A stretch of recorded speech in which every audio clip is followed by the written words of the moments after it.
Welcome to the Warning Track Power Hour. I'm Andrew Scaff. He's Mike Werman. Today, again, the Royals are still going to be in our third block, I think, and we'll get to some NFL offseason news. But we'll begin today's episode with the NBA and NHL playoffs reaching the finals now. We had a couple of sweeps, and then a couple what looked like sweeps became interesting series. Mike, what's your preferred series? Do you like the sweeps? Do you like the back and forth fights? Like one team wins a game, or will they all hold it home and then that, or do you like this, like getting up 3-0 then almost losing before closing out a series? What's your preferred? I like a little bit of a narrative at least, where there's again, if it's a team that I support, I want it to be as painless as possible. So I would Yeah, support a sweep. Like when the Royals were playing in the playoffs and they were sweeping, that was the ideal because yeah, it didn't, each individual game is, stressful to watch as a fan, and you yes, you want each game if you are a fan of that team to be um as as non-dramatic as possible, and so you want a blowout win each time, and you'd rather have them win every game, I think. yeah, If you're like a neutral, you want exciting games, and then you want an exciting series with those games. So in the NHL, it seemed like we had exciting games individually, but for a while the same team was winning each of games, so the series did not end very well. Sometimes you get like really lame games individually, but the series turns out to be good. Like, it's trading blowout for blowout. I don't really yeah, like those. I guess those are slightly better, but like I think as a watcher, you want each individual game. If you're not a devotee of one side or another, you want each individual game to be compelling. yeah. And so I think So the did you get that from, say, the NBA NBA series? somewhat, at least game six, you got that. A lot of the other Yeah, games were not that close. I guess game six was the most, in some ways, the most important, or it seemed the most important at the time. And Boston miraculously kind of won that game. well, Uh, they had like a 10-point lead with 4 minutes to go, somewhere in that yeah, area, but and they then were shooting so. miraculously blew their lead, Mhm. ended up behind with 3 seconds left, and then needed a miracle to win and got it. Yeah, they were shooting so terribly.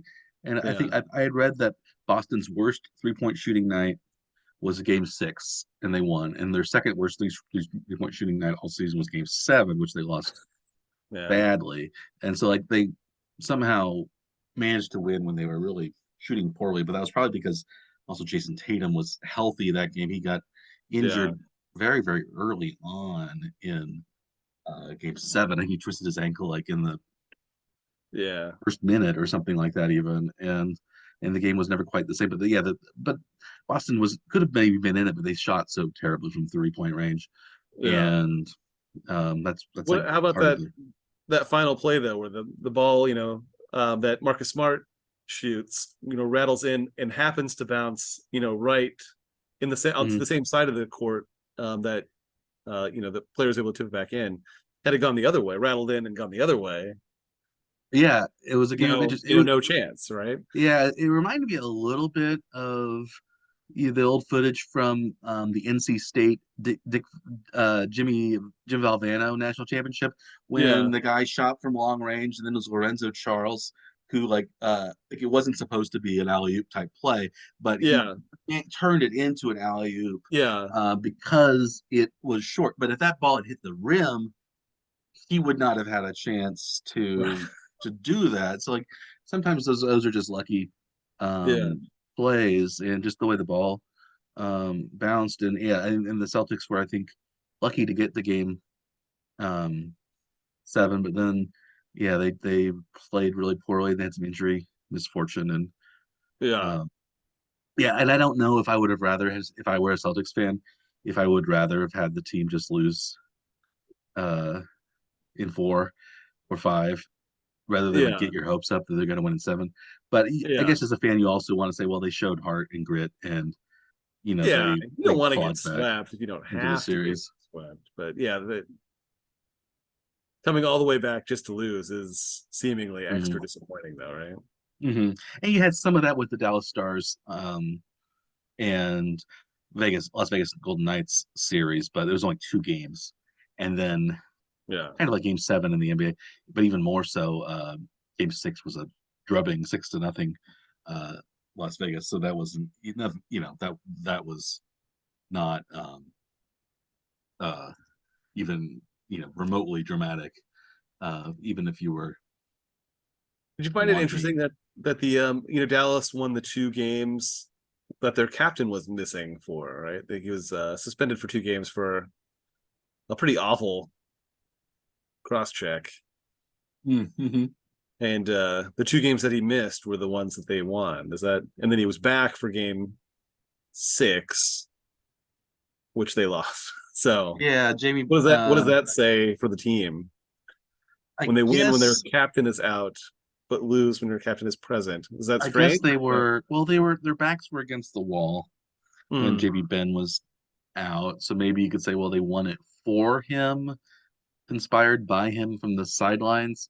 But maybe. then when he came back, I guess they were no longer fighting for their lives, they thought maybe, and they just were more Ben will complacent. I don't carry know. us through to the end himself, I think hockey is just one of maybe. those things where games are kind of random, and you just hope to be on the right side because, yeah, the in this one the Knights were up 3-0 at the end of the first period, so it wasn't particularly close, Yeah. and um, and it just stayed that way. So yeah, I don't know if you could.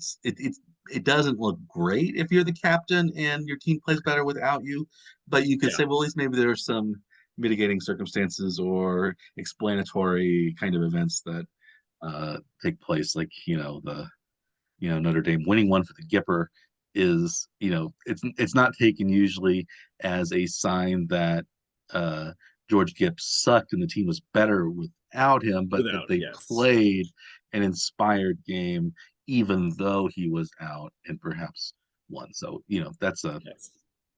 I guess that's what you want to say if you're Jamie Benn, the Yeah. captain of the Dallas Stars. Right. Well, so now um, the finals are set. yeah. In the NBA, we've got Miami facing off against a very well rested Denver Mhm. Nuggets team. Will the time off be a blessing, or will it be rusty coming out in Game 1 for the NBA I Finals? I think they might be a little rusty, but I think the Heat will also be very tired. So like I think that might cancel out and it won't really matter. But I think as time goes on in the series, the rest for Denver will be kind of will sort of you will be able to see it and they'll be fresher as Will the outweigh series the goes on. rest will outweigh the rust. I think so, and also I think Denver's a better team, and I don't think Denver. Yeah, It seems like the way Denver buzzed through the Lakers and they've took been care of hot for the business. entire second half of the season, and Yeah, not didn't put up a fight basically in that series. yeah, and Jokic is the best player left in uh, the even better than I think Jimmy Butler's great, but I think Jokic um, is a little better, and Supporting I cast seems to be mhm. stronger And yeah, they were they again were they were also. number 1 seed for a reason, and I think the Heat I guess were number 8 seed for a reason, and it wasn't all just like injury luck. So but the Hmm. Heat are a good team, and who knows? Because they're Yeah. like you said a couple weeks ago, the playoff Heat is a different team than the regular season Heat, and they've been great since really since or they've had really good teams most of the time since Pat Riley has been there. 20 when did he leave to go? When did he leave New York to come to the Heat? Like in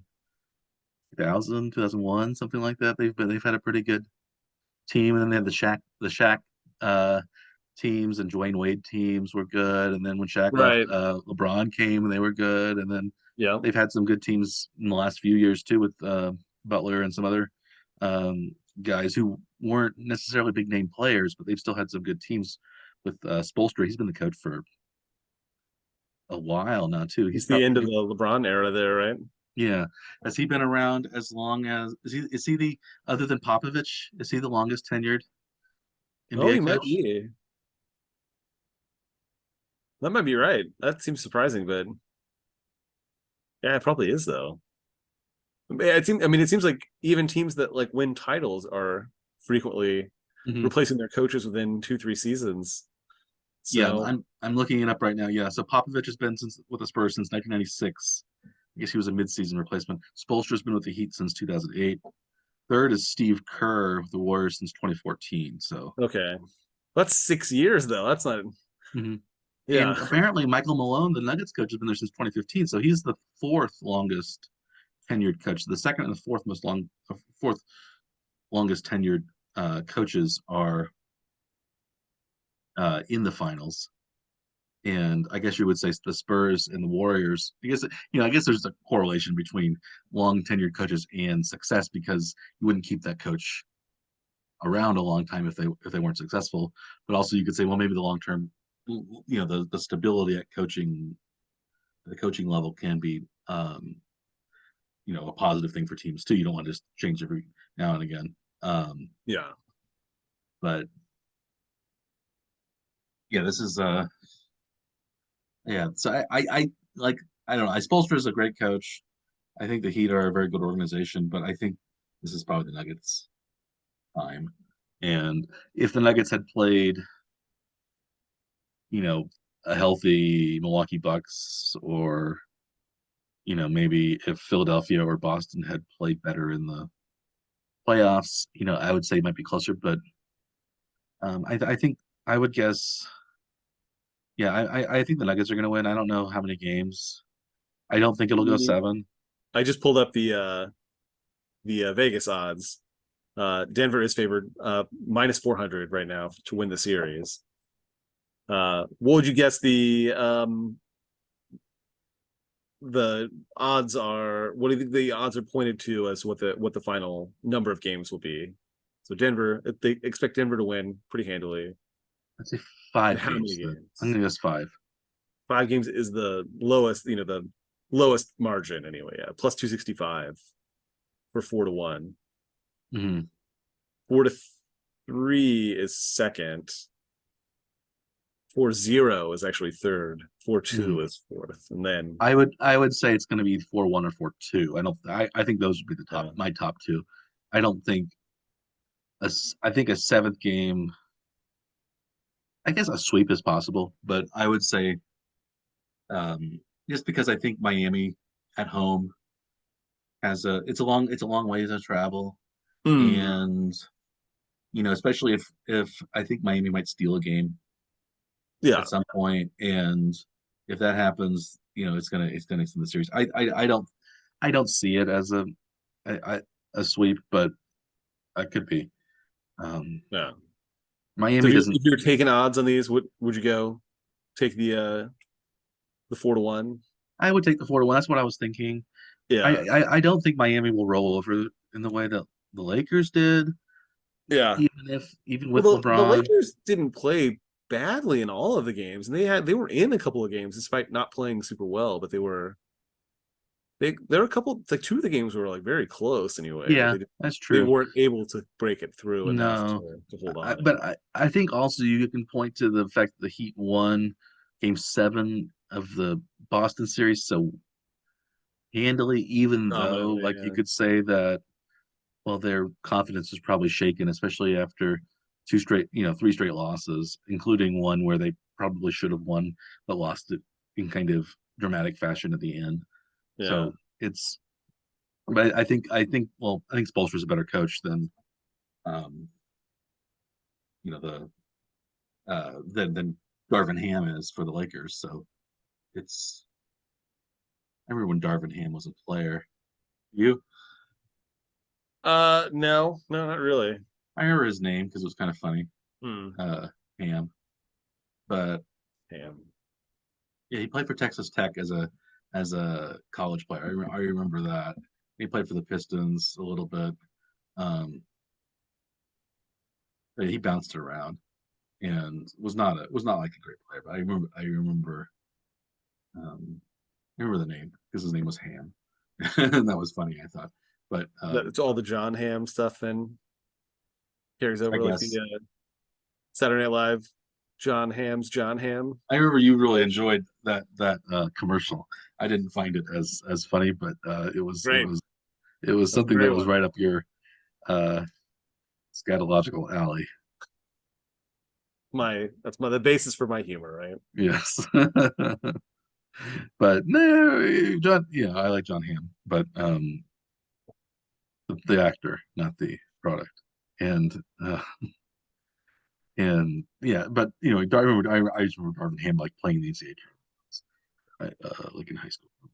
But it's yeah, I think I like Denver against my it's we have two South Florida teams, two Miami area teams in the finals. Do you think um the Panthers have a better shot against Vegas than Miami has against Denver? There are so many parallels between the two leagues semi-final conference finals and then the matchups for the finals, right? It's an 8 seed versus a 1 seed again, Hmm. as in both, right? And the but in this case the 8 seed swept in the NHL, where the 8 seed struggled in the NBA but made it to Hmm. the finals, right? Yes. Well, Florida has won all their games, right? Is that right? Have they No, they lost a couple. in the first round? They they lost they were down. Oh, they lost They three dropped to two to Boston. Boston, right? They were Oh, three down to Boston. 3-1 Oh, that's to right. That's it. Boston, Okay. and they won three straight. Then they won 4 out of 5 against Toronto, Well, they and they did drop swept. one. Okay. And then they Oh, swept. dang. Um, yeah, they swept the Hurricanes. I think Vegas they were a 1 seed, but I think I were they the overall two because the way that NHL does it is weird because they have 2 1s in each conference. Um, Mhm. but Vegas never really had to worry too much. They won their first series against the Jets 4-1. No, actually, I think they were maybe one overall because they played the wild card two. So that's probably means they were the number one overall. I think you were right. Then they beat the Oilers 4-2, which I thought the Oilers were maybe a really solid team because they had Connor McDavid. And then they beat the Dallas Stars 4-2. So like they never had to play a deciding game. Yeah. And I guess you could say that the Las Vegas, I mean, as the Florida Panthers did have to play that game against Boston. And so Mhm. Boston's lost uh, both in the NBA and NHL in games 7 at home Yes. against a Miami-based team that they were seated higher than uh, Right. a 1-8 basically Yep. matchup. So that was at least, or I guess Boston the Celtics were 2-8. So it was like two. Were they 2 or 3? I think they were 2. Um, Yeah, they were the two. Yeah. 2-8 versus 1-8, but similar. Yeah, it's So, kind of an interesting parallel. Um, yeah, what do you think of the NHL the Stanley Cup Finals? Do you like the Golden Knights' chances, or do you like the Panthers? well, I guess either way, we're getting a first time Stanley Cup champion because I think neither franchise has won one Mm, before, so there's no edge there for like who you would want to win. yeah, you might say that Um, maybe an edge would be for the Las Vegas Golden Knights, because there's probably a few players that were on the 2018 yeah, it Stanley wasn't Cup that long team ago that they were 5 years there. ago. It's a lot of time in hockey, um, but on uh, on the team. But yeah, it was like um, that was uh, when like Theo Fleury was the goalkeeper. He was hot, former like heroic goalkeeper for goaltender for the Pittsburgh Penguins when they won back to back, and I think Stanley Cups, Mm-hmm. and and they had some really uh not Taylor Fleury, Marc-Andre Fleury. I don't know why I said Taylor Fleury. Flurry, yeah. He was a different hockey player. Yeah. Yeah, he played for the. He was a offensive player, right winger. But yeah, Marc-Andre Fleury, and he was their starter, and he's now on. I think he's bounced around. He was on the Knights for a few years, but I think he's on the Minnesota Wild now. But Hmm. yeah, so I think they probably have a few players, but I would imagine their Yeah. roster is quite a bit different after 5 years. Yeah. And that was their first year as an expansion team that they were there. Yeah. But like I think the Florida Panthers, they haven't been to the Stanley Cup Finals since like the early '90s. So probably most of their players weren't even born when the Right. Panthers were in the Stanley Cup. So I would guess the slight edge of experience would go to Vegas, and I don't know if that helps or not. Yeah. It seems like the Panthers have beaten the best teams, Right. and so and it seems like maybe they're just you know destined to win this. They've won a lot of very close games too, so you'd think that that can't keep up forever, right? Like Yeah, I think that's they've it's what is it like they've won their last 9 1-goal game. yeah, they're like the Minnesota Vikings, Yeah, 2022 Minnesota Vikings of basically. the NHL. And they're all in the playoffs too. I think all those 1-goal games are in those 9 are in the playoffs, and I think they've won all 9 of those 1-goal differential games, which is absolutely crazy. I was trying to Yeah. pull up what the odds were. So do you have a favorite in the series? Um, They're both warm weather teams and they're both relatively new teams, so this is, not your favorite matchup. it's not my favorite matchup. I don't really have a rooting interest. I would, I'm, I guess I would want,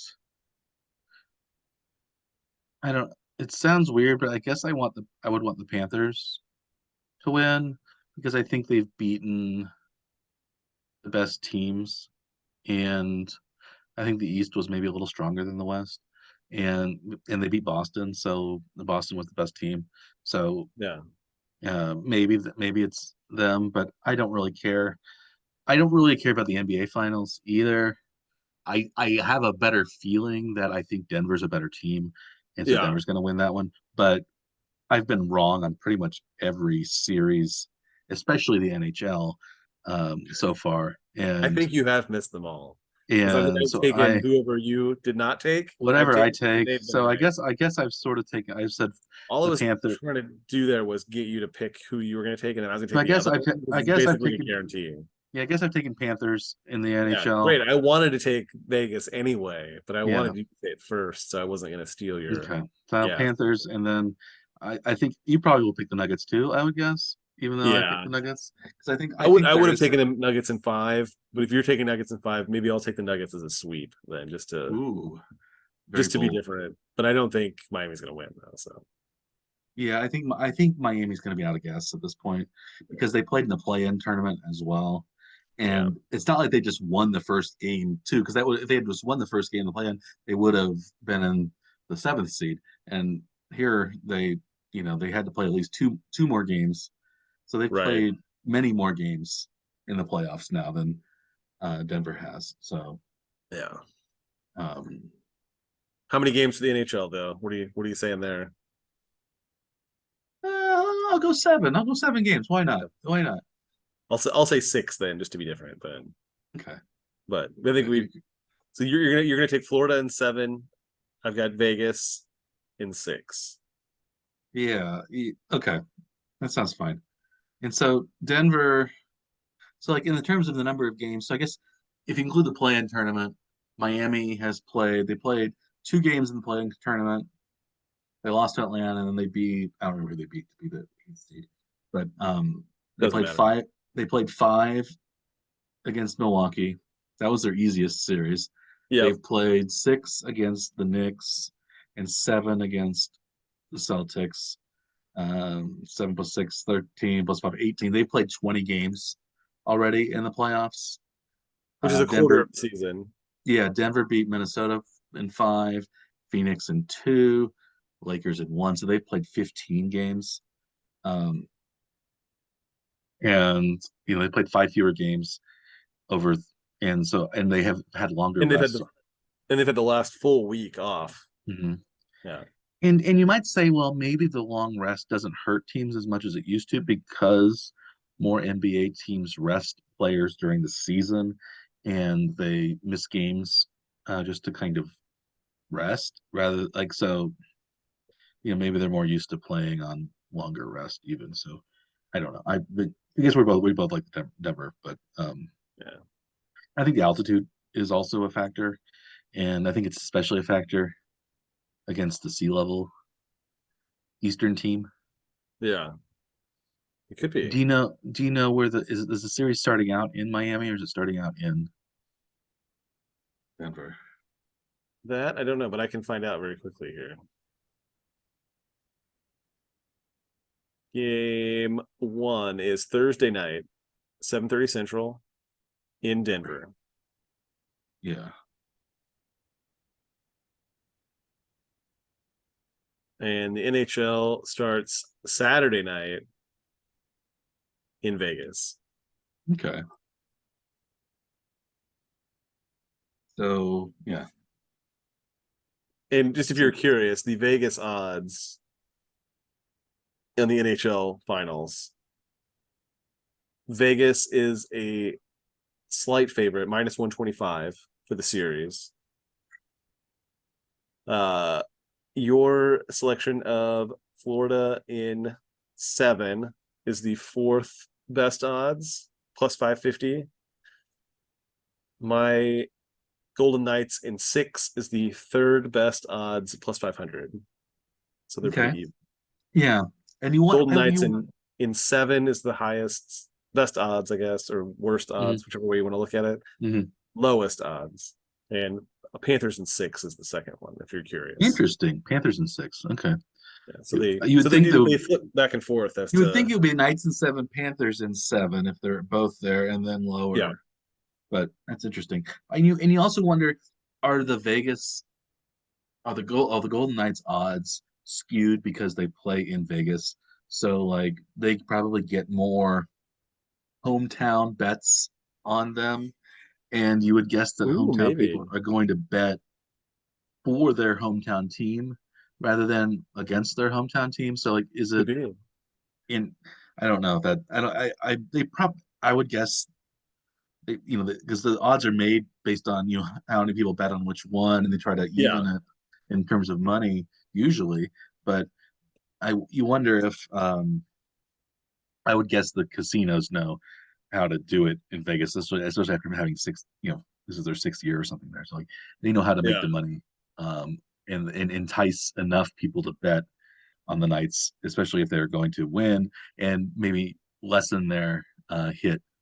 I mean, if they're going to lose, and then lessen their hit if the Knights win. So, Yeah.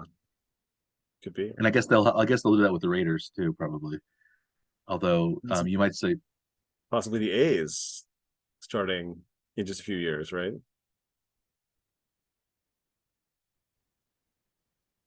There you go. yeah, You're back. yeah, okay, you were frozen on me. And possibly the A's, yeah. Says my internet connection's unstable. I don't know, Hmm. but yeah, possibly the A's. But also I have heard listening to like Vegas um, radio broadcasts and things like that. Some of the teams that are bet the most often in Vegas for them to win are, not surprisingly, probably the Los Angeles teams because it's not that far away. Yeah. But apparently, like the Chicago teams are heavily bet by Really? so like the Bears to win things. Like those odds are like if you pick Bears to win like the Super Bowl or whatever, those odds are generally kind of naturally depressed from what they should be because Oh, so many, I guess, guys from Chicago come in and place bets lay on their money on team. the Bears to win the Super Bowl. Yeah. And um yeah, probably uh who's the yeah, so like the Bears to win the Super Bowl is 6,000 on FanDuel, which is not based in Vegas. But the Vegas places, so BetMGM and Caesars are plus 5,000, so like it's Hmm. lower. Um, but like the Cardinals are plus 20,000, the Texans are plus 18,000 at different places. So like I would say the Bears should be down low with those teams probably. Yeah, There's no reason to think the Bears have a three times better chance to win the Super Bowl than I think the Texans or like the Colts or Titans, any of those teams. Um, really. I don't think, right? It just seems like the Bears' odds are as good as, Yeah, they're kind of and middle of the pack, really. So the Bears have better odds than the Rams do, for instance. Even though the Rams are kind of a shell of themselves, don't you think the Rams are still a better team than the Bears you would think, if Stafford's healthy and if yeah, um they have Cooper Cup healthy again? I think he's going to be healthy at the beginning of the season, right? So it's and they have Aaron Donald still, like, yeah, and so like yes. Their defense should still be should be very good. pretty good. I guess Jalen Yeah, Ramsey's gone, yeah. but yeah, I think that Chicago sports betters because of their super fan kind of nature, as maybe that was why they were parodied in the way that they were uh, in the 80s and 90s by the super fans, um, Bill and Bob Swirsky and the company. That yeah, I think the Bear. So so if you want to, I would guess probably don't bet on the Bears who win the Super Yeah. Bowl in Vegas. You can probably find better odds elsewhere, or maybe never in Maybe general. maybe you get Because better odds to bet against the Bears then, though, right? If yeah, you're I think that's true too. So yeah, like if there's an individual game or something like that, bet it go against the Bears because the spread might be slightly artificially juiced high. towards Yeah, the money that the Bears fans are putting on them. Okay, that's interesting. yeah, Yeah. yeah. That's my oh, that's uh my 2 cents anyway. Well, I was hoping that mentioning the A's would be able to lead into a comment that I heard on PTI this week from about how poorly attended the A's games are. Was there apparently someone had said that they had to quit using the wrist pitch selector that the catchers use because the earpiece that the pitchers use is apparently loud enough that could be heard by the batter because the fan noise is so quiet Oh, really? that like even the tiny sound that gets played into the pitcher's ear as to what the pitch call is from the catcher, Okay. that the batter could hear that. Is it a word that they hear, or is it a I'm not tone that sure. they hear? They said they had to quit using it because it was apparently audible enough because the stands are so empty that Completely empty. it is so Wow. quiet there that even that Maybe could they be heard on the field. maybe they could pump in like ambient white noise or something, They might have to. which like you can't do crowd noise and stuff like the Astros and the Twins used to do, but Right. maybe you could just do a kind of sea breeze or something like that. That's Yeah, crazy. So like their attendance has been even worse than the Royals. I believe so. Let's see the attendance by game. Yeah, they have 8,887 fans per game this year. So That's even not very good. the Yeah, Royals' attendance in last 2023, in AL. uh, they've had 443,000 fans so far. Attendance per game 15,292. Interesting. Their attendance per game is actually higher than it was in 2021, though I think that probably was because of uh, COVID restrictions, maybe 2021, Oh, some of it. probably. Yeah. Uh, the Royals were ninth out of 15 in 2021 with a 14,316 attendance, but I think also that's probably because Kansas City had more lax restrictions than other places that, especially probably early in the season. Um, but yeah, the Royals are averaging about 500 fewer fans than they did last year. It looks like Oakland had 4 different games with attendance was under 3,000 Wow. total people, and one game was only 2,064. Monday, May Ooh, 15th, only 2,064 fans in attendance. was that an afternoon game, you think, or a It was a Monday night game okay. against the Arizona Diamondbacks. The Royals have been their lowest, actually the lowest attended Royals game this year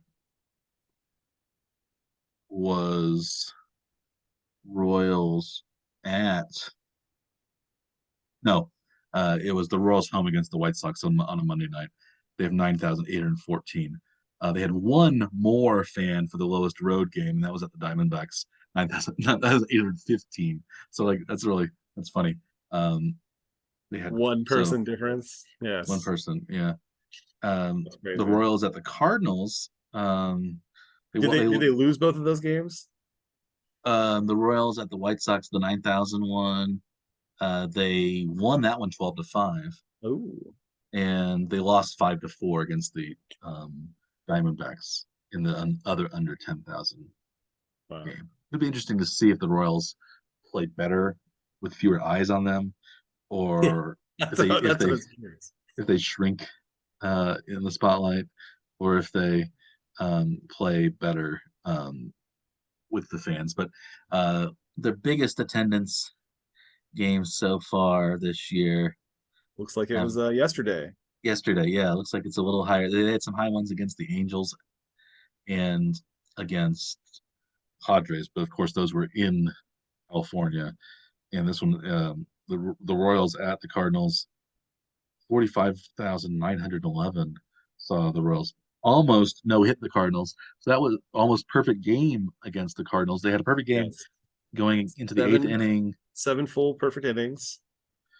and they still won a two hit shutout. But that's probably by far the best game the Royals have had, I guess, combining pitching and hitting. And they won, but they lost tonight 2-1. So now they're down to 17 and 39 on the season. Yes. Not so good. So to get to 17 and 39, that is they've played 56 games. They have 106 games left. We talked about them trying to finish 500. They at the or trying to finish with 70 wins this year. They would have to go um would have to go 53 and 50 uh 53 and 53. They have to be 500 to finish with 70 wins. And I think they had to be 55 and 57 to finish with 70 wins last week. So now they've lost some of that pace. And so now Yeah. they have to be 500 the rest of the year to finish with 70 wins. And I don't think they can do that unless they get a near perfect game every game. Yeah. They have been playing more competitive recently. They did change the lineup quite a bit. They've moved Bobby Witt Jr. down in the lineup to the 4 spot. And that seems to have helped with like production a little bit. But their Yeah. pitching rotations are pretty bad, with the exception of that one game that they used an opener for. Actually, Stalmont opened the near perfect game, and then Yeah. Mike An Myers pitched opener. 6 shutout innings before giving up 2 hits. 6 perfect innings before giving up 2 hits at the top of the 8th. Yeah, I'm looking at the Royals schedule and the games that they've played. When was the last time the Royals lost a game by more than 5 runs? What is your by 5 runs or more? Let's say 5 runs or more. When was the It's last been a time the Royals lost a while. game They by 5 runs or more? they haven't been getting blown out. They've gotten behind a bunch of times by a lot and then scored. Like earlier this week, they lost to the Nationals 12-10, but I think they were Hmm. behind 10-2 in that game, and they came Yeah. back and made it very close. And they tend to have been doing that. I don't remember when the last time they would have lost by 5 runs. It has to have been quite several weeks, I think. Yeah, you're right. You're right. April 27th, they lost to the Twins 7-1. Hmm. And so that was their And last time that's they've lost by more than 5 runs. They've won um several games by more than 5 runs since then. They've won one, two, four, it three, looks like maybe. four. Yeah, four. They've won four by 5 runs since then. And they lost by more than 5 runs several times before that. So they lost. And they've been getting shut out less frequently. So they narrowly avoided being shut out tonight. Yeah. They had lost 6 games through April 27th by 5 runs or more. So the first 3 weeks of the season, they lost 6 games, and they lost like multiple games in a row sometimes by blowout scores. And so Yeah. they really are playing more competitive baseball Well, I since. think a lot of what the difference has been is I think they came out in the season like acting like it was still spring training, and they didn't have like a solidified lineup. It didn't seem like they knew who they Hmm. wanted to have be the starting pitchers or what the order of the bullpen was. They're just guys were coming out sort of random orders and in the lineup and out of the bullpen. So it seems like they've solidified it a little more. I think they may have been one of the only teams that had been that undefined in the Hmm. first month of the season. And it seems like they were really punished for it. That Yeah, it seems like they're just below. They've just been kind of a below average team the last month or so, and they were hmm. a terrible, terrible team. And we thought probably they would just be a below average team maybe the whole year. So maybe you could say, well, maybe they're due to become an average team at some point. Will that be fast enough to even make the record to avoid 100 losses this year? It doesn't really seem like it, but who knows? Or to give them a shot at the over under of, was it 68.5 wins for the Yeah. season? So I guess they need to go 52 and 54 to get to 69 wins. I think Fangraph still has them at projected at a 65 win season, which isn't It's not too bad. terribly far off of that. 65 and 97. At least it wouldn't be 100 losses. I think that's the Yeah, same record they had last year, isn't it? Were they 65 and 97? that I can find out here in just a second. Yes, they were. 64-98. Nope, 65-97. Their Pythagorean last year was 64-98. That's Huh. what I pulled up the wrong one. Yeah, so that was yeah, so do you see Potrero as being, if the Royals continued to be terrible, could he be fired after one season? I don't think so, unless like the players actively don't like him, which I don't know that I've not heard anything about anything like that. So I would think he probably has at least 2 seasons before, you know, being really pressured, at least anyway, to move on. What do you think? Yeah, I tend to agree. I don't think, maybe if they lose 115 games, that might be something, Yeah, but short I of don't think they like a historically bad will season, lose I that don't many. see it. Yeah, but I mean, do you think Oakland In some being ways, yeah, this it seems like bad? Yeah, do you think that Oakland being like so much seemingly worse than the Royals gives the Royals more leeway with Quatrero? I think he gives them a little cover. Yeah, because they're not the worst team.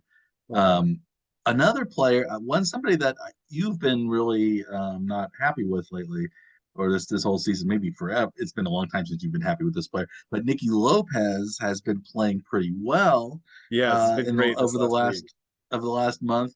He is now up to batting 262 with a 385 on base percentage and He went, OPS plus of 111. So he's an above average player for his position. He's a former All Star, right? National team uh, star. He's uh, worth almost one full WAR this season already. I think a lot of that is since he's come back from the injured list, his appendectomy. They have been using him more sparingly, more defensive replacement usage, more pinch runner usage, and less starting. And the times he has started, he's been down in the lineup where he should be. But he's drawing walks and he's actually getting hits too. So that's a very nice change to see. If he plays like that, he should be in the lineup as often as he continues to play that well. So really good for him, right? Yeah, I yeah, mean, the yeah. team is using him more appropriately. So it's like they can play him a little more if he's playing well. If he's not playing well, he shouldn't be playing very much, right? Yeah. Well, he is a star It of seemed the like they were Italian forcing his national team. usage to be high, even though he was providing nothing offensively at all. So Yeah, he's been a kind of platoon player or a kind of utility player. He's played some third, played some second. mm, So I think not having him start, for example, at shortstop is a good thing, or yeah, really at second base. But I guess um, maybe you worry about, well, can he actually be much worse than Bobby Witt has been? Witt has hit for power, but he doesn't ever get on base. If he doesn't hit a home run, he's been um, pretty bad. Is it? Do you think the yeah. Royals are going to? What's his on base percentage been this season versus Uh, average? Bobby Witt's batting average is 232. His on base is 270, which is actually higher for him than sometimes it has been. Yeah, Uh, that's not but great. yeah, his OPS plus is 92, so it's not that far from average. I guess Yeah, Massey has been worse for a second baseman, although his average batting average is higher and his on base percentage is also higher than Bobby Wood, but his slugging is a lot lower. Massey has the potential for some home runs. He hit one yesterday, actually. So Yeah, he's got he's hit four. 4 on the Uh, season now, which Witt is has 10. uh, Um, Nick Prado has been good since he's been called up. yeah. And now he's hitting in the one spot in the lineup too, which I think is a seemingly a more appropriate place for him to be hitting. And that's a very sabermetric kind of place to hit him, which is probably unusual for the Royals. Although I think maybe they hit Hosmer leadoff every once in a while back when. But like the first baseman as a leadoff hitter When they were is using him there, it was not the right place mm, at the time because yeah, he was there. He would drive in runs, and the 8-9 guys weren't getting on base for him to drive in. So usually you want your best OPS guy, your best on base percentage to lead off. mhm. And they have finally shifted to that now because they were using Bobby Witt in the one spot, and his on base percentage is not very high. Yeah, Witt's just the fast guy. He's good at stealing bases, but which is also something you traditionally want as a leadoff hitter. But if you Right. can't get on base, it doesn't matter. But he's got That's the 16 stolen traditional. bases already this year, Yep. which is And he actually uh, stole one in the ninth inning today, so he's probably actually 17 now, okay. I think. He's yeah, he's lead. I guess he is actually 10 games, 10 behind Estuary Ruiz of Oakland has 27 stolen bases already Woo. this season. That's a lot for a really bad team. Yeah. um, Hmm. yeah, I do. Yeah, I haven't really followed the leaders very much because I tend to only really look at the leaders if the Royals might have a guy among the leaders, Yeah. and it's not. Yeah, it's not usually the Royals when this sort of yeah when they're playing so terribly. Right. So the Royals Right, were. yeah, you're right now. So Bobby Witt is third in the American League in steals. Um, Wander Franco is second with 19, and Really? Ruiz, Historia Ruiz is 27, and then it's kind of some close people. Royals basically have no guys in the top 10 in anything else. Salvi is tied for 6th in home runs with 12. Okay, yeah, in the American League. I'm just looking at the American League stats. sure, yeah. Since that's what we usually traditionally use in baseball. Yeah, I haven't seen. So if Lopez gets enough bats to qualify for the batting title, he would be a top 10 in on base percentage, as would Nick Prado. In plate appearances, Bobby Witt is tied for 7th in the American League, which is not maybe what you want.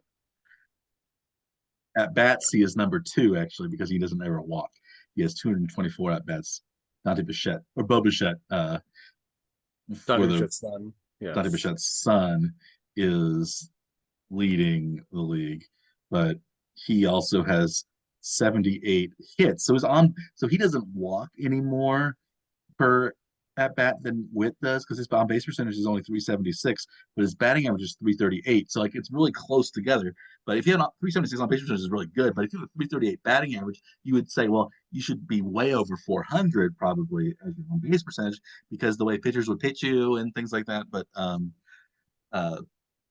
Bo Bichette seems like he's never met a pitch that he did not like, and he has 78 hits already in 54 games. So that would be multiply 54 times 3 is 162. So he'd have 234 hits on the season if he's at that pace. That is Ichiro like in terms of number of hits. What is the single season hit record? Is it? I want to say okay. So it is. It's got to be Ichiro though, right? It is Ichiro. Oh, I was right. I was gonna say I want to say it was George Sisler, but Ichiro beat George Sisler. So Ichiro had 262 hits in 2004. George Sisler was the previous holder. He had 257 hits in 1920. Wow. He had 5 fewer hits in 70 fewer plate appearances than Ichiro. He had a fantastic year in 1920. Let's look at his. He was playing for the St. Louis Browns then. I had heard of George Sisler, but I would never have guessed that he played most of his career for the St. Louis Browns. Really? Yeah, I just didn't associate him with a particular team. That's probably why. He had in 1920 he had a 407 batting average. He did not lead the league in batting that year. Really? He led the league in total bases with 399, 19 home runs, 122 RBIs, 18 triples, 49 doubles, 257 hits. That is a lot. I'm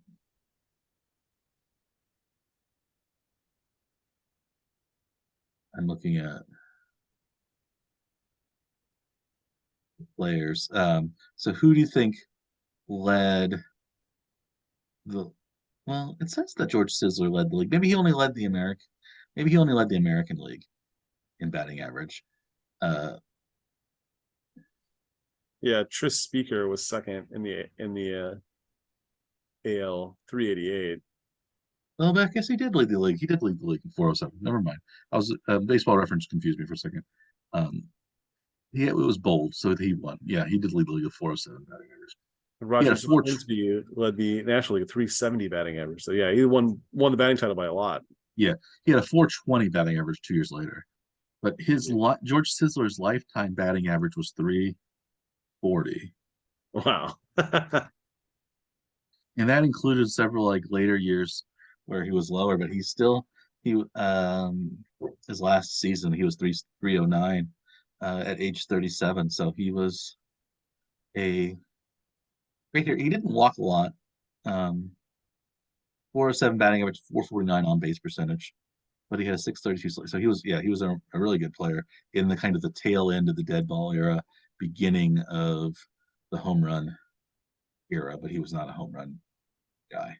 But yeah, so I guess Dante. So what we're gonna say? 234 hits was what Dante. I mean Dante Bichette's son. I always call him Dante Bichette Jr., but he's Bo Bichette, Yes. um, like Boba Fett, Bo Bichette, Yes. and For his pace right now. 234 pace. Actually, he'd be tied for 27th all time, not as high as I thought. Tied It's with still an Kirby impressive Puckett. season, though. He Yeah, still manages an that. impressive season. Tied with Kirby Puckett, 1988, and Lloyd Wainer, one of the Wainer brothers who played for the Pittsburgh Pirates for many years, Paul and Lloyd Wainer. I think both of them are in the Hall of Fame. And that was his 1929 season. Just ahead of Shoeless Joe Jackson at 233 hits in 1911. So, but yeah, it's all these old timey guys that are down there. Plus, an occasional you'll get. There's a Don Mattingly, Rod Carew, Wade Boggs. Kind of interestingly enough, Wade Boggs had 240 hits in 1985. He batted 368 and he had a 450 on base percentage, so that's pretty good. Um,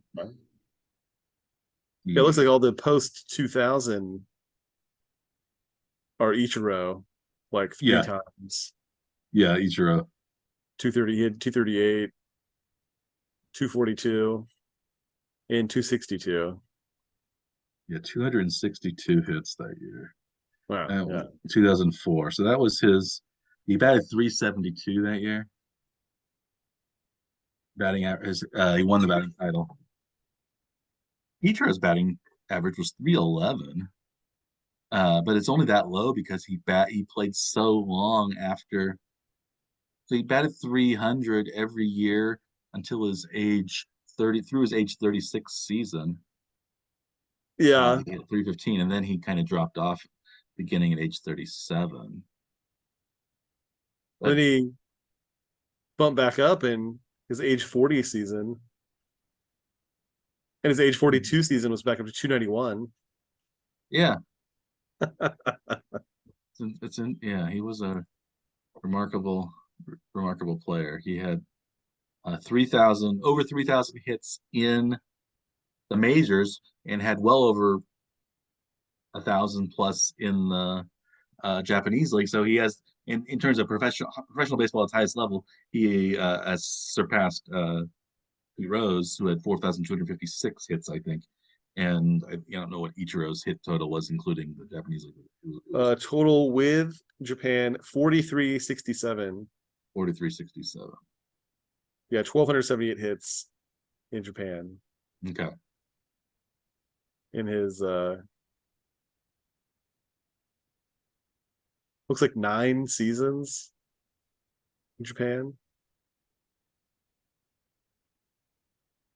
So Ichiro, I think, is he the only player to finish his first to win Rookie of the Year and MVP in the same season? Well, the Rookie of the Year wasn't a stat. It wasn't an award until relatively recently, right? 70s or Yeah. so. Uh, Well, Jackie Robinson won Rookie of the Year, so it's been around for a while. that may have been like the first year of it, though, right? Or was it awards? Let's see. Where's the awards? I almost want to say that was the first year of the Rookie of the Year. Yeah, it was. You're right. It was established in 1947. That's George. Oh, but that was 40. That was further back than I was thinking too, though. Yeah. that was Robinson's rookie year. Yeah,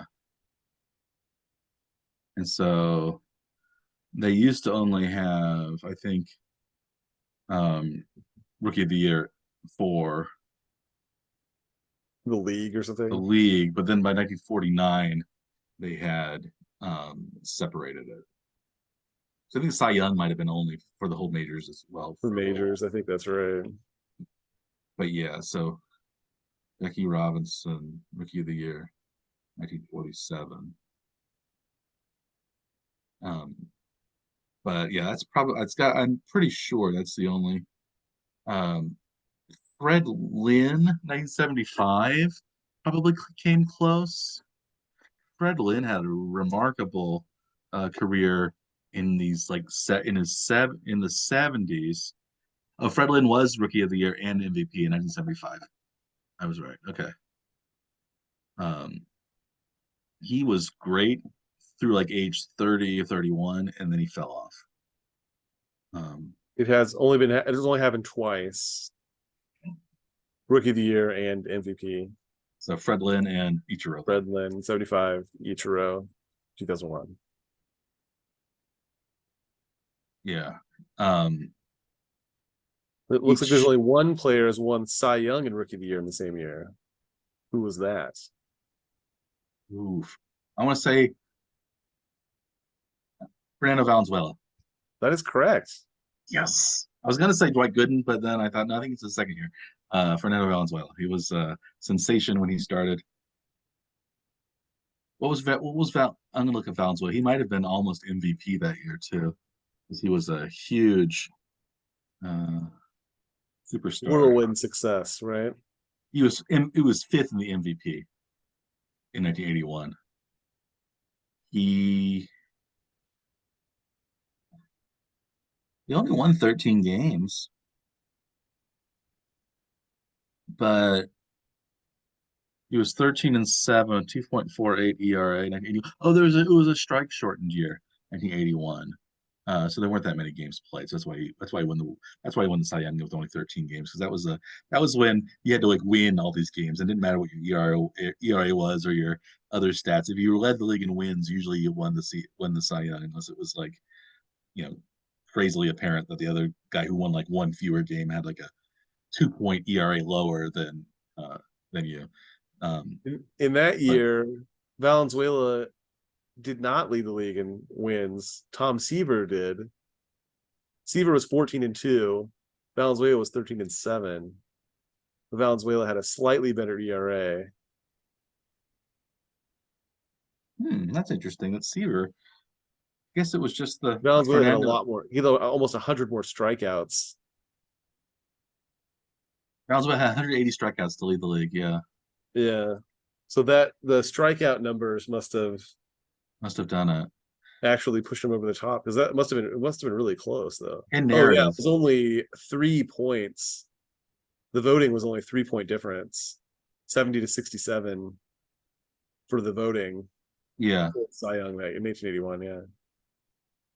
yeah. I guess Valenzuela it says has 11 complete games. Seaver only six. 8 shutouts for Fernando. Only one for Tom Seaver. So that probably did it too. Um, yeah. Yeah, that's pretty impressive.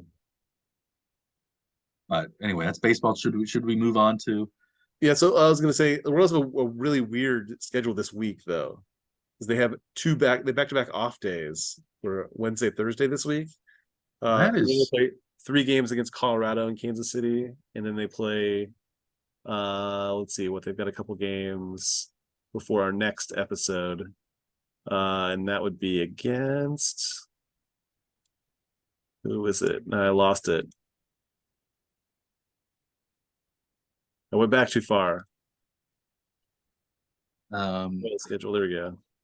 Colorado, and then they're playing them again Miami. Miami in Miami. So Yeah. we may have 5 games before our next episode.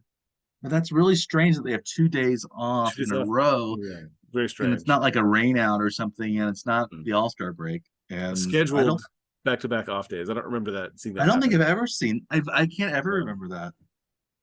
Um, But maybe more games against teams that aren't leading their divisions.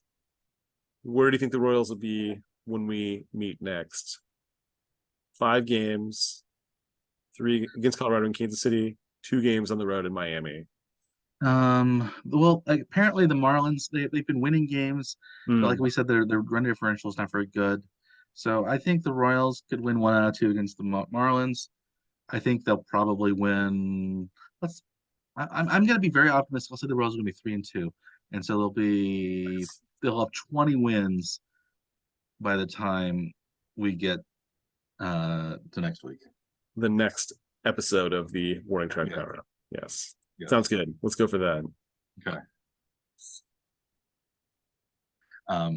Should we move on to the NFL, our final segment of the week? Probably the biggest news in the NFL was that the Cardinals finally released, or I think they're scheduled to release. I think maybe they have to do it on June 1st because of the year and stuff. But salary cap things. But they're going to release DeAndre Hopkins, the star wide receiver, who they tried to trade because it seems like the Cardinals are maybe in a rebuilding situation, even if they aren't quite saying they're rebuilding under their new head coach, the former Philadelphia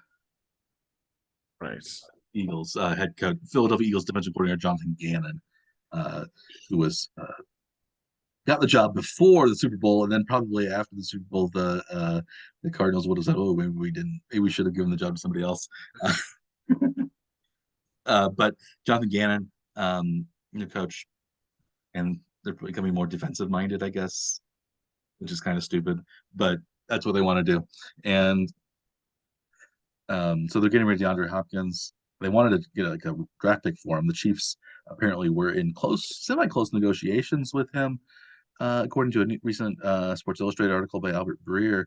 But when Odell Beckham signed his contract with the Ravens, which was essentially as an enticement for Lamar Jackson to come back to the Ravens, and it seemed like it worked. But Odell Beckham got like $15 million a year guaranteed, rather than these contracts like the Chiefs have been offering. Yeah. Like for Juju, was like, oh, you can get like $3 million guaranteed, and we'll give you up to $10 million if you do incentives.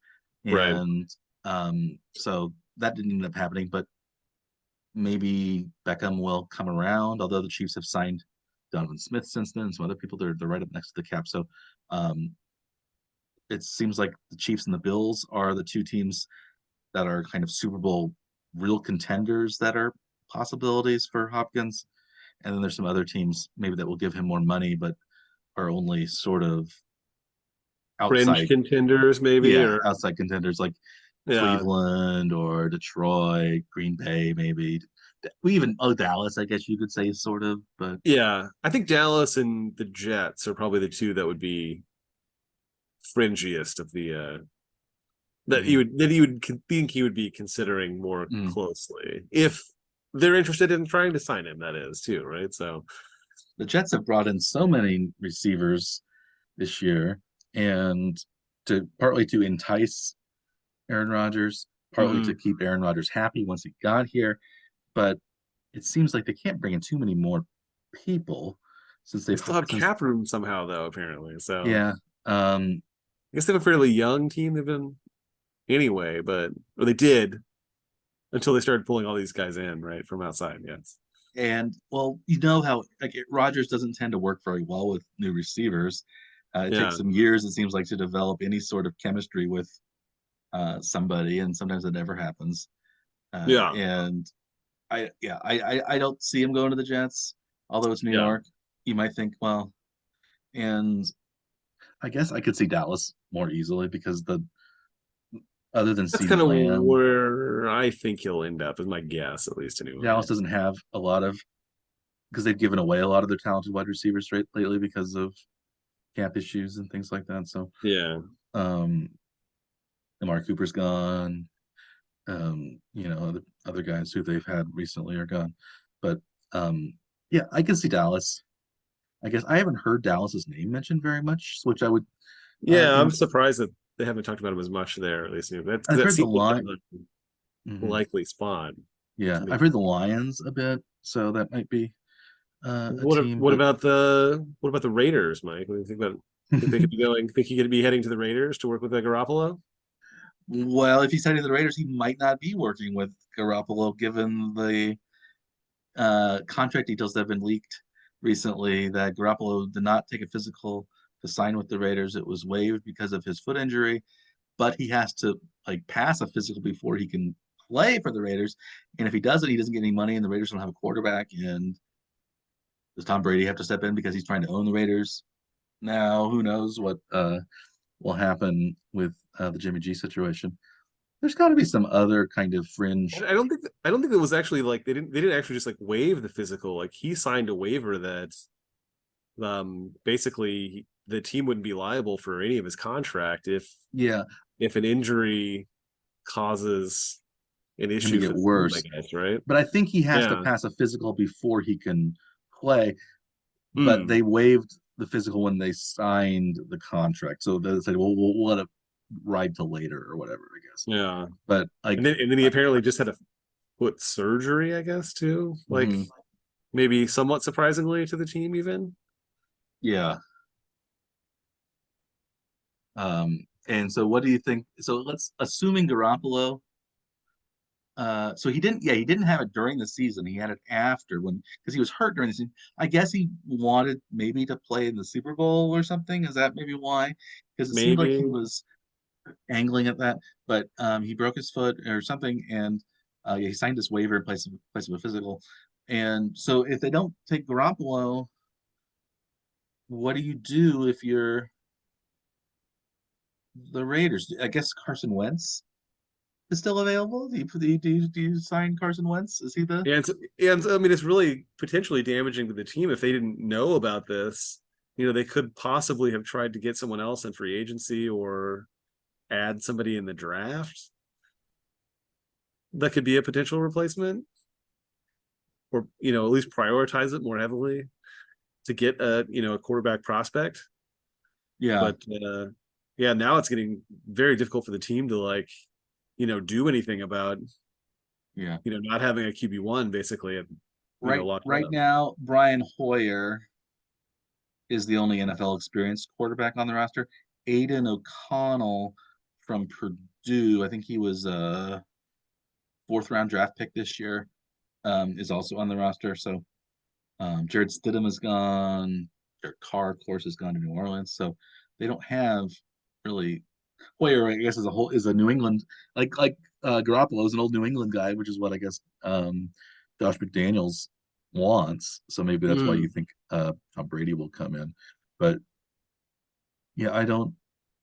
Yeah, it seems like getting Garoppolo and signing him for such a big deal, which was I think they paid Garoppolo more than what New Orleans has paid Carr, and I don't think even when they're healthy, I don't think there's really a difference between those two quarterbacks. If anything, I might Yeah. rather have Carr than Garoppolo. And especially if Garoppolo's injury is causing problems, why are we paying so much for him? It just seems like the Raiders gonna Raider, I guess, right? Yeah, it's not looking promising right now for them. Is that why you think Tom Brady's coming as a part owner to lend some sanity to the Well, it seemed like that situation? maybe they were just trying to get him associated with the organization and then seeing if they could bring him back in to the field even too, right? And it seems like the rest of the league is not potentially happy with that scenario and may not Yeah, allow him to become an owner if he has any intent on playing in any I way. think also if it becomes an owner, he has to get unanimous legal approval to play. So like there's like a two-step process. They have to approve him to become a part owner, and then if he wanted to play again, I think every team would have to Agree to it. agree. Yeah, which is kind of silly, but like it seems like something that would never come up. Like, why is that even in the bylaws? Like, why does it matter? Like, is it just to prevent like some egomaniacal owner from saying, I want to play quarterback for my team because I'm the owner. I should be able to play whenever I want. And Maybe. maybe this is my team. Maybe it's to protect them from, some Elon Musk type owner. Well, I think some of the rules that have been made, especially in the NBA, were made to protect the owners from themselves in some way by, making the one and done rule for college Hmm. basketball was, I think, more or less to keep owners from spending a fortune on guys that weren't ready to play in the NBA or might take 4 or 5 years before they're able to, have any return on the investment for the number one pick kind of thing. Yeah, I think it was yeah, basically, I think it was more or less to protect owners from themselves than to actually like improve the quality of play in the league. So yeah. I think maybe it's the same thing here in the NFL with the it was to like owners, prevent players. giving these huge contracts to people that weren't making. Yeah, it was like to save money basically, Yeah. and to I guess give them a 1 year kind of audition period in college or Europe or something. Yeah, I Mhm. think you're right about the saving them from themselves, because there were so many like high school players that were picked that were not would not Mhm. pan out. It's a little like baseball when they pick all these high school guys, and it's a very low rate of return, at least compared to college guys. Although the ones that hit are probably higher than their ceiling is higher than most of the college guys. Like LeBron, like when LeBron came out, well, Mhm. he's going to be great, and Kevin Durant, I think he came out, was it the year after, had to go 1 year. He was a year younger, I think, than um, Yeah. LeBron, but he had to go to college an additional year and then come out the next year. So but like Yeah. you would, I guess you might not have known how good Durant was. He would have been like a lottery pick probably, but he wouldn't. I don't think he would have been the number one pick if he hadn't gone Probably not. to college. Yeah. I think that was at the same year Carmelo Anthony came out too. No, Carmelo was the He was in LeBron's draft with Carmelo was Wade. LeBron's year. He went Yeah. to college though for a year at Syracuse. Yeah. Yeah, Um, it was Dwayne Wade, I think, was in that year too. mhm. Yeah, Wade was Yeah. like a junior, I think, or junior in college or senior maybe, and Yeah, maybe even a senior. Yeah. Carmelo was the freshman. Because he won the national championship with Syracuse Syracuse. Yeah. his freshman year when Was they beat Wade at Kansas. Marquette? Oh, Dwayne Wade played at Marquette. Yeah, Yeah. yeah, he played for Marquette, and they made the Final Four that year. I think we're close to it.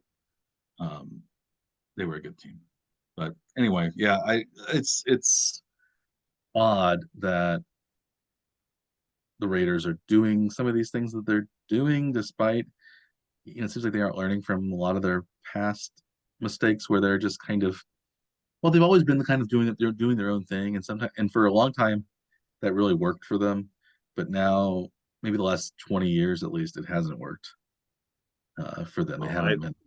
I think they chose a very stupid coach, though. Anyway, so it's Yeah, McDaniels. You thought McDaniels was the worst hire, worse, maybe worse than Hackett even. mm, yeah, because at least Hackett, you didn't know that Mhm. he, already had an an unproductive head coaching stint, which we already saw from McDaniels, and the Raiders saw it, from the same division, Mhm. so they would have played against him when he was in Denver, right? So Yeah, they maybe you they could should think, know that he's not the guy to go well, he's going to after. be better because this I is don't his second understand it. time around. Even Belichick had a bad first start with the Browns, and he became good with the Patriots. But I think it was a bad hire too. But Let somebody else take that chance, though. Why yeah, do you want to take that chance? and maybe better organization than any of the other AFC West teams besides the Chiefs, and the fact that they got rid of their coach that wasn't very good, rather than kind of holding on to their not Mm, very good coach until he really, really definitively proves he's not very good. Like it seems yeah, like Daniels was the wrong hire anyway, that he should have been gone after, because they went to the playoffs the year before under their interim kind of special teams coach. When Gruden, with all the Gruden craziness, they still were 10-7. And then you could say, well, Brandon Staley uh, the in Los Angeles, the chart for the Chargers also kind of proved that he was maybe not up for the job, because, well, the Chargers blew that huge lead to Jacksonville in the first round, and everybody thought, well, if because when we were watching the game, I think I told you, well, when the Chargers were up 27-0, I thought, well, it looks like Brandon Staley has saved his job because they're so far ahead. But then he lost, because we thought if they lost that game, he's going to lose his job. But then he was so far ahead, then he lost in that spectacular fashion, yeah, and he kept his job. And that was after he played some of his starters for a long time in a meaningless game in week 18, where Mike Williams, who's always on the, needs to be kind of wrapped in bubble wrap. He if not playing, or if playing even, and he got hurt, and some other guys got hurt, and like Justin Herbert's a great quarterback. They have great weapons everywhere. They should be a perennial playoff team that should have challenged the Chiefs. They play well against the Chiefs, No, even if they lose slightly, but they don't play well against bad teams a lot of the time. So like, yeah, it seems like the Chargers probably should have gotten a new coach. They decided to get a new offensive coordinator, um, Kellen Moore, when like which wasn't the problem in that game, at least anyway, right? I mean, they did score a lot early, right? And then it was the defense and that gave up all the points to lose the game, right? I don't really think of Dallas as having a wonderful, prolific offense. I guess it's decent, but like it's not like Eric Bieniemy's offenses have been better than Kellen Moore's offenses, or you Yeah. know, I guess Brian Dable already got a new job. But like you could find high flying offensive coordinators maybe that were better than Kellen Moore, but I guess I don't know. It was it's what they decide, and it's maybe why the division is has been won so many years in a row now by the Chiefs. Not just Mm, because the Chiefs are really good, but the other teams have been pretty bad. And yeah. Or but you made what questionable moves or mhm. You worry about, well, and in some ways, if you have Mahomes, you can kind of make up for some of those questionable moves. For most teams, probably trading Tyreek Hill away was not a very good idea. But you have Mahomes who can you know spin straw into gold. But with even with Russell Wilson or somebody like that, you might not be able to do that. Or Justin Herbert, or who knows. But yeah, I guess so. We'll see what happens with the Broncos. We talked before we went on the air. Russell Wilson is in the best shape of his life. He has lost weight. Tua Tagovailoa has gained weight, according so as not to get concussed anymore. Um, also in the best shape of his life. Also, perhaps in the best shape because he's been lifting Right. weights. So I'm going to ask you this question: Who is more likely to have a better season in which they play essentially the whole season? So Uh, like, okay. so So more Russell Wilson or productive. Tua? Man, that's so tough. Because you'd think quarterback, if you're actually like dropping weight, you'd almost be afraid of being injured more often. And the gaining weight, maybe he's not quite as quick even, and maybe he's not going to avoid quite as many hits for Tua. Man, I don't know. I wouldn't want to take either of these bets really, but you'd think that Russell Wilson can't have that bad of a season again. Is what I'd have to assume though. But yeah, I don't know. I Well, don't know. I don't know. I have no well, idea. we also had Tua when he was healthy, he did so well, but also he has Tyreek Hill and Jalen Waddle, and a lot He of just has to stay weapons. on the field is really what it is, and he'll have an okay season, right?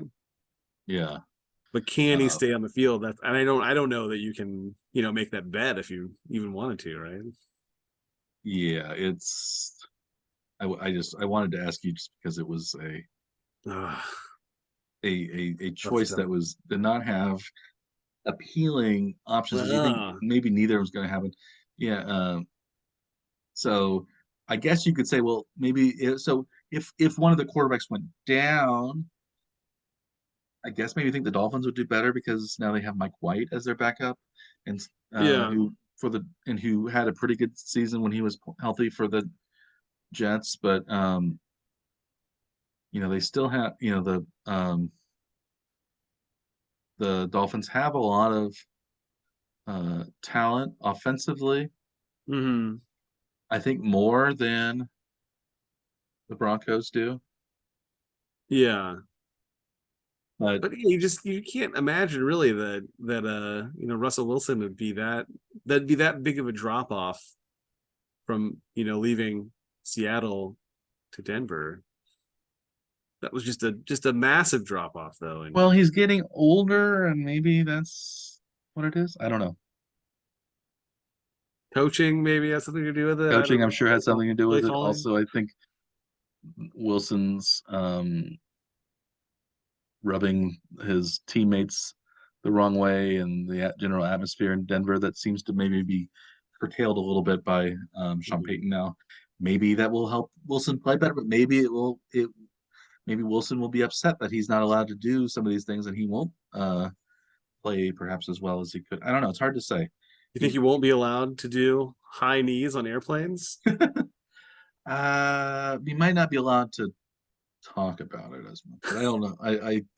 It's Do it, just he's don't talk about it. he's still a kind he's still a very kind of prickly, um, not friendly kind of guy whose personality is strange and seems to be crafted by other people as much as it is him. Oh, do you think he just has a different persona for the public than he has in reality? No, I think that's his real. I think his personality when he interacts with anybody is influenced by like his by Sia or by his like entourage or something. Like he thinks he has to be this other person, and Yeah. I don't know if he has any genuine interactions with any other human being. Um, Ciara? Is that her? yeah, yeah, Ciara, right? yeah, Sia, yeah, Yeah. Ciara, not Sia, Ciara, yeah, another. Yeah. Um, But yeah, now we're Ciara, into pop culture side of things, so yeah, another. Um, yeah, different pop star. singer. Yeah. According to Wikipedia, she is a singer, songwriter, businesswoman, dancer, model, and actress. And Russell Wilson's wife. Russell Wilson's. But she has like 9 jobs. Wow. Uh, It's a lot of um, jobs. it is a lot of jobs, and yeah, the more jobs you have in it for a person like that is it means that you're a better. It's sort of the how many jobs Kim Kardashian has when she probably has doesn't need to have any jobs to do just as well. But by hustling and doing all these things, that makes her a better Yes. person and a role model that people should follow, and all these things, which is kind of silly because these people, you know, make money for not really producing anything of value to anybody, but because they had money to begin with, they could make more money, and then they can say, "Well, it's my work ethic that got me Right. where it's not my." Uh, I guess Ciara probably didn't come from wealth like the Kardashians. Um, she is No idea. married into wealth with Russell Wilson, and I don't know that she hasn't really done. I don't know. She hasn't really been a singer uh, for a while. It seems like in terms of I albums, don't right? I don't know any of her songs though, so I don't that doesn't necessarily mean anything. That's not necessarily my genre. So It's not mine either. I'm looking at her right now. I don't feel like just being mean to her, but like she had some top 5 singles from 2004 and in 2006 there were some hits that had like Missy Elliott on them and 50 Cent and Chameleonaire and Justin Timberlake. But hmm. yeah, so um yeah, so she was a popular music star for a while. Yeah. In the aughts and maybe into the early teens. But anyway, Hmm. we've reached the end of our NFL discussion since we're discussing players' wives and Yes. pop music contributions from artists that we don't really know who they are Hmm. or listen to their music. So we have no real expertise in which to at least pretend to have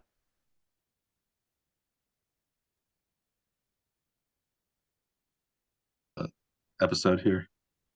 Yeah. Yeah. Yeah. All right. On that note, we will be back next week with another exciting warning track hour, and we will talk about the Royals, talk about the NBA Finals, NHL Finals, which should be well underway a week from now, and we'll see if any big NFL news or any other sporting news has happened. I guess the Belmont Stakes is going to come up in a week or two, so that maybe we'll talk about that, or there's something. I'm sure that something will happen, and French Open. I don't know. That's going on, right? I think this just Was it? started. Yeah. Rafael Nadal is out, but of this French Oh, Open, because he's hurt, but he's going to play next year, and that's going to be his last one. oh, okay. Hurt. So, and Federer's retired. Only Djokovic is really left, but he's Yeah. on the downslope of his career as well. So we're entering a new kind of world of men's tennis. Um, I haven't followed the women's game Hmm. quite as, but we can talk about that next week if we want, or just talk about our normal topics. Either way, you listeners are in for a treat, even if you're not in for a surprise. So uh, until next week, I am Dr. Michael Warman. He is Dr. Andrew Scaff. We are the Warning Track Power Hour. Please like and subscribe to our little podcast / YouTube channel, and we appreciate your viewership or listenership. And we'll see you next week. And until then, wish you a good day.